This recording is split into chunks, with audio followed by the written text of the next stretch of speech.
Olá, sejam todos muito bem-vindos ao programa Fiscais da Natureza, aqui diretamente dos estúdios da AltV.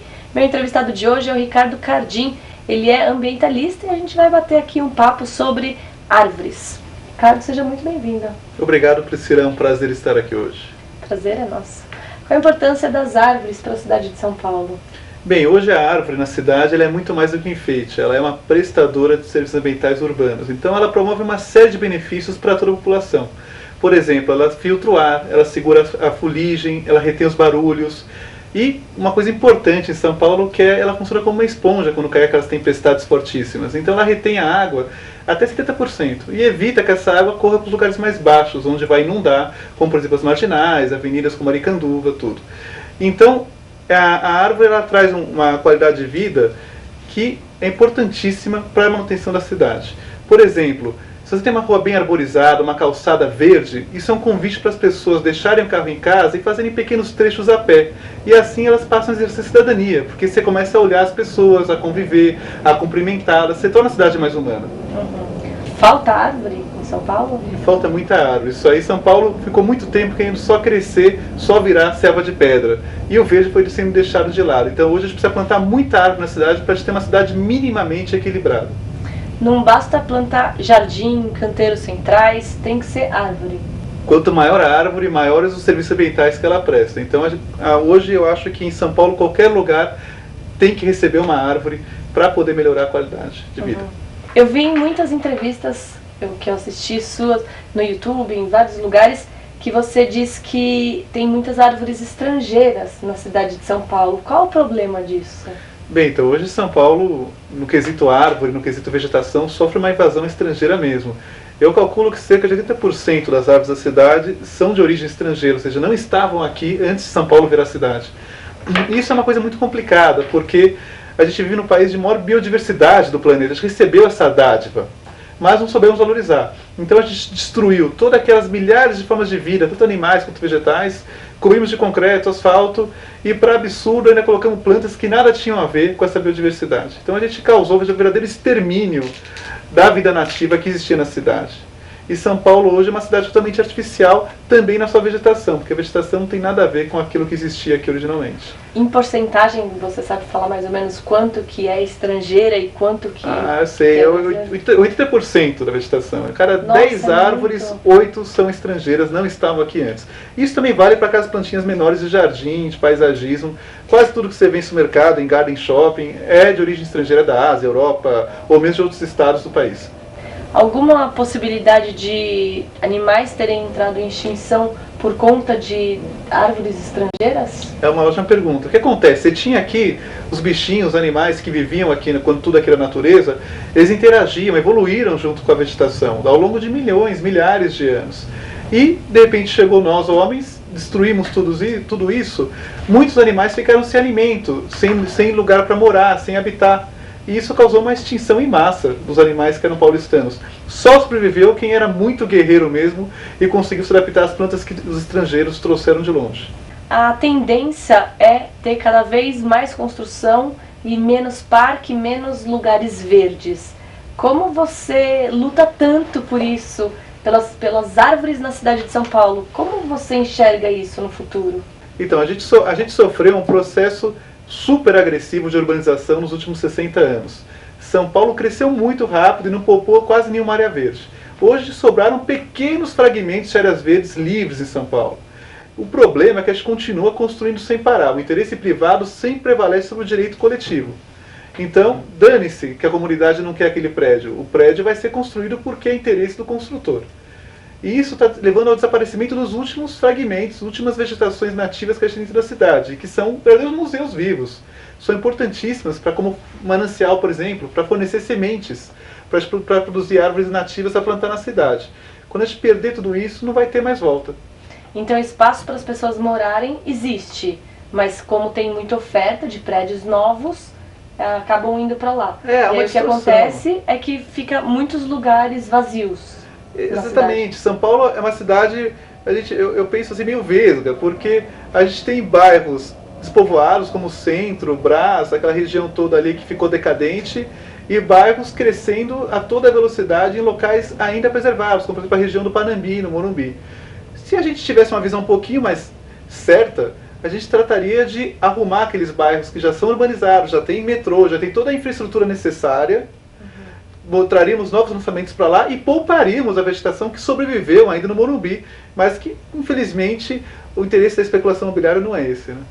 Você tem alguma ideia de por que vai mudando os centros econômicos da cidade? É como diz então, historiador, o Benedito Lima de Toledo, que estuda São Paulo, ele fala uma frase que é perfeita, eu acho. São Paulo foi 3 cidades em um século. Ela foi derrubada 3 vezes e reconstruída 3 vezes. Então, isso mostra como...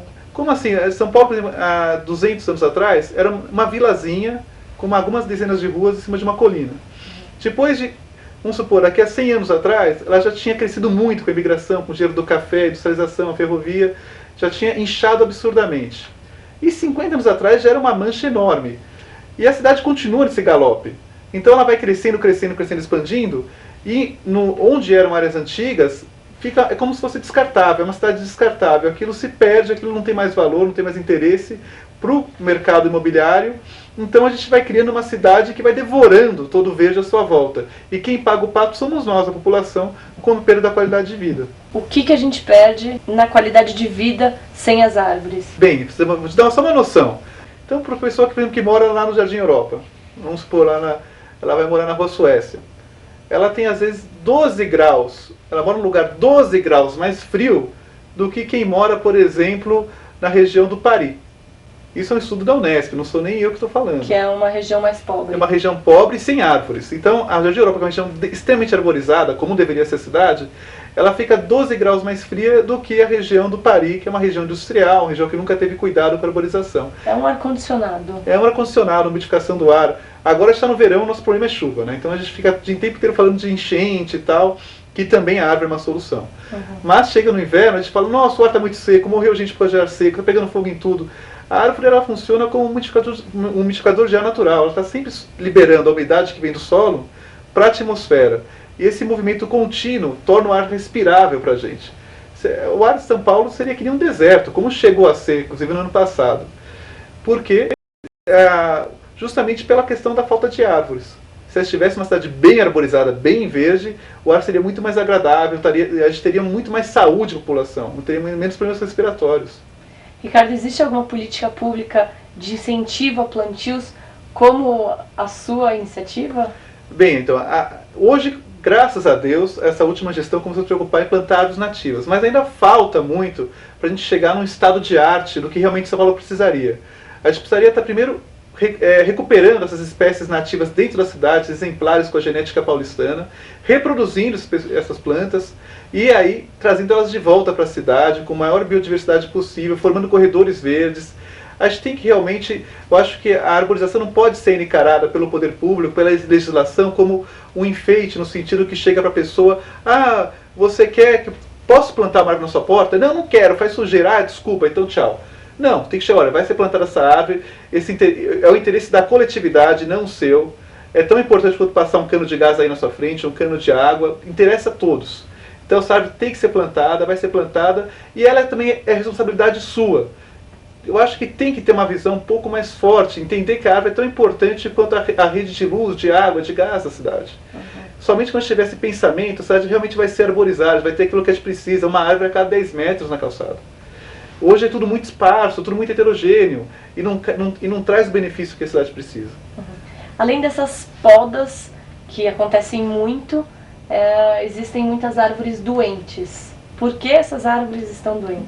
Olha, eu volto de novo nos 60 anos para trás.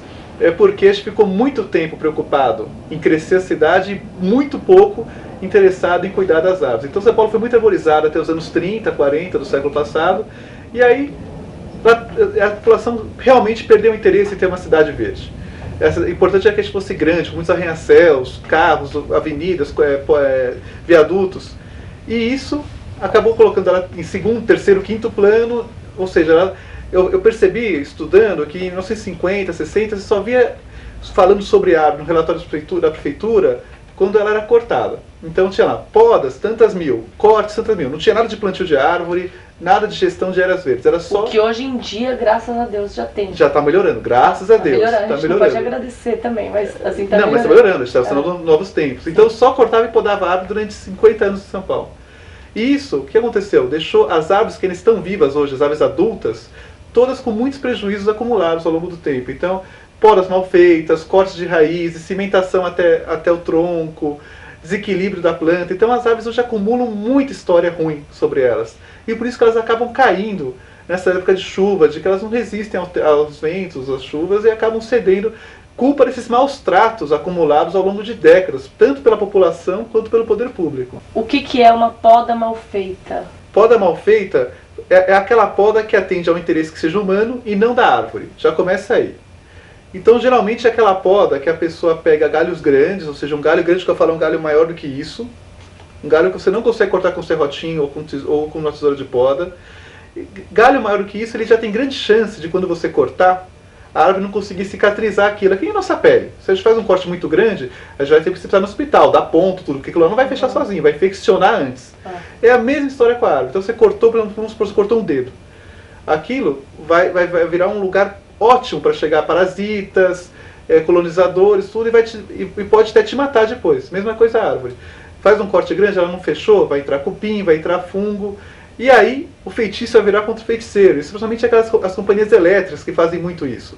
Elas fazem aqueles cortes horríveis nas árvores, aí tudo bem, resolveu o problema naquele momento. Não tem mais galho em cima dos fios, etc e tal, está resolvido. Só que depois de 3 anos, essa árvore fica tão doente por causa daqueles cortes que ele fez, que ela acaba caindo em cima do poste e dos fios de novo. Ela fica podre por dentro. Fica oca, ou ela fica podre, né? Ela recebe os cupins, tudo tal, e aí não tem jeito, acaba caindo. E aí cai nos fios e... E a culpa é da árvore depois, isso que é interessante, né? Quem fica vendo a história é a árvore, não as companhias elétricas, que deviam ter enterrado os fios há mais de 100 anos já.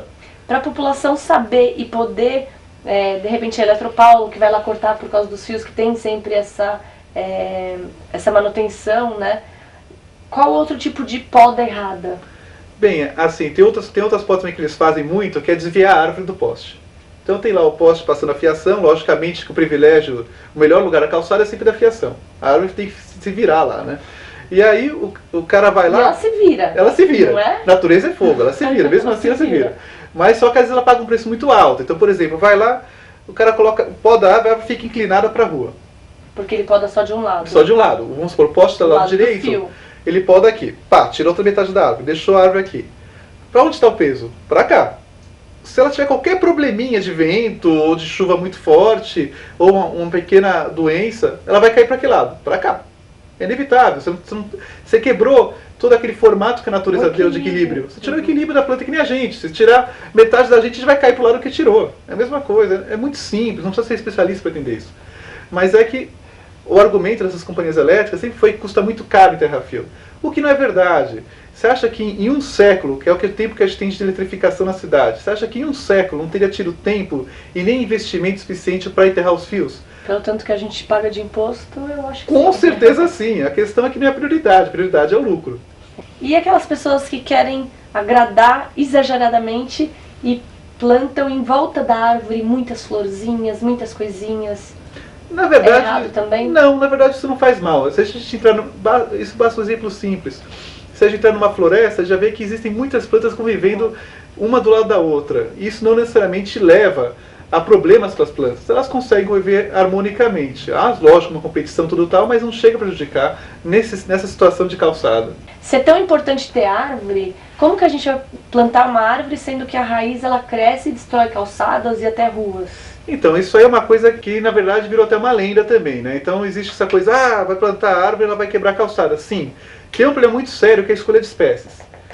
Tem uma espécie que chama Ficus benjamina. É um ficus que vende em qualquer supermercado, é uma árvorezinha que eles fazem um tronco trançado, R$3 em qualquer supermercado. E é uma árvore que vem da Ásia, que cresce muito rápido, com raízes muito agressivas, e ela hoje virou um problema na cidade, que ela é a segunda árvore mais plantada, e está destruindo calçadas, assim, edificações, encanamentos, tudo, porque ela não é adequada para a arborização urbana. Existe sempre a espécie adequada para o local certo, por isso que é importante você verificar qual o tamanho que o especialista vai ver, qual o tamanho que aquele lugar pode receber uma árvore, né? qual é o potencial de árvore ali. Só que a gente tem que levar de duas coisas importantíssimas nesse assunto, que é, quanto maior a árvore, melhor para a cidade, mais benefício ambiental, e usar espécies nativas. Que tem muito aquela história de, vou plantar então uma árvore pequenininha, anã, porque ela não vai causar problema na calçada, não vai levantar a calçada, não vai prejudicar nada. Sim, mas também não vai trazer benefício nenhum. É um cotonete, não serve para nada.